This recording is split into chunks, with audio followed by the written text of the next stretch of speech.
Hi, lovely family. Welcome to the channel. Today, I'm going to make one of my favorites I love to enjoy. This is a fried cassava. In the bunch, what you want, and your papa. So this is fried cassava with peppered snails. Yes, I love snails, but I like it when it's fried and it's peppered as well. So this is like quick fix for that day you want to spoil yourself. Yes.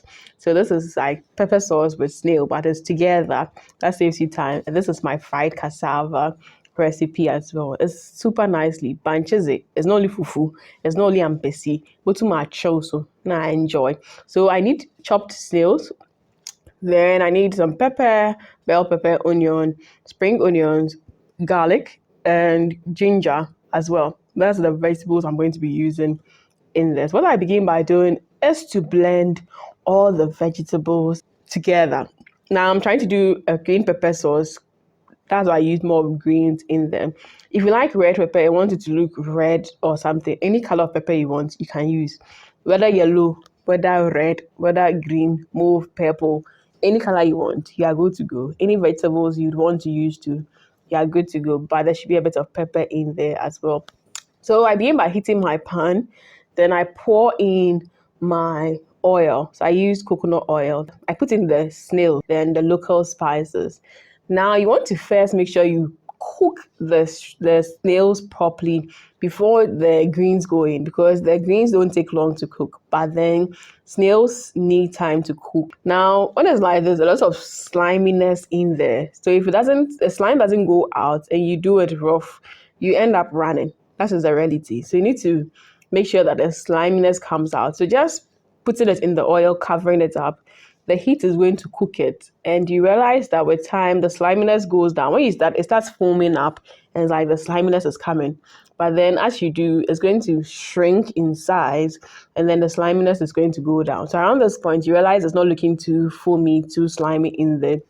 You want to really cook this till you don't see any foam, and your oil is also very clear as you are cooking it around it. So yes, and you it's okay. You get your pan a little bit stuck with the sticky part, like it forms some sort of, I've forgotten, I don't know how to call it, but then there'll be some crust in the pan, which is normal and it's okay. So I'm just going to cook this for it to fry to the texture I want. If you overly fry it it'll become very chewy and gummy. That's not what you'd want as well. So the trick is use low heat, fry till the oil is very clear, fry till you can pass your spoon or your fork through it and then it comes out good. Then you know that yes, this thing is well cooked as well. So you realize at this point there was no bubbly like stuff around it. It was cooking and you realize the color was coming out beautifully brown, golden brown. Then you know this is ready. And because there's salt, there's spice in, it's even good tasting even from here. So once that is done, then I add in my blended pepper, vegetables and things. The main thing is that if you cook it together with this, you'd get the taste very solid. Yes. So the salt which is added in, then you just have to just mix and then you cover it up. So I like to do this 2 in 1 because it saves time, number one.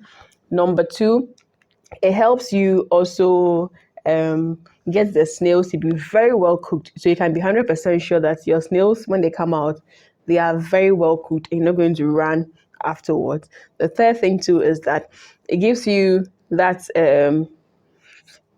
good taste when it comes to both the snails and then both the pepper sauce. Then to my cassava, as it is the pepper snails is cooking, I just pick my cassava from the freezer. Usually when I buy fresh cassava, I slice it or cut it into the size I like for my fries. Then I save it or I store it in the freezer. So once you take it out, you want to wash it out and you want to add some salt and soak it for it to also sit for a while. If you don't add enough salt, it's going to taste flat when you cook it because it takes a long time for it to absorb the salt. So you may need to increase it just a little. Then I'm going to check on my pepper snail as well. I added in a little bit of oil because it was looking too dried in there.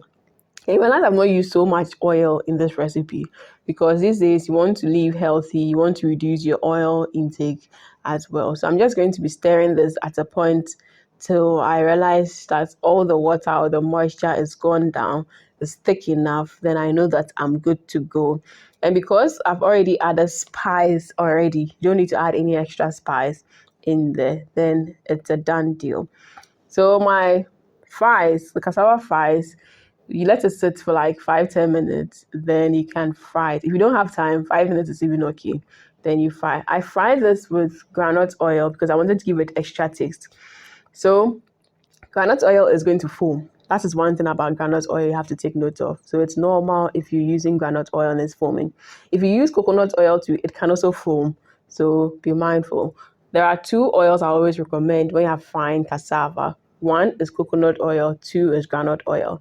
They give you very nice tasting cassava when you fry them. So you just fry the cassava over very low heat till it's golden brown. You're going to get that crunchiness on the outside and then the softness in the inside. So if you've not yet tried, you should try. If you're using vegetable oil or normal cooking oil, soybean oil or any type of oil, you can also improve the taste and the smell by adding a bit of margarine or butter to that oil and frying it. It tastes super nice that way. And this is me enjoying it thereafter.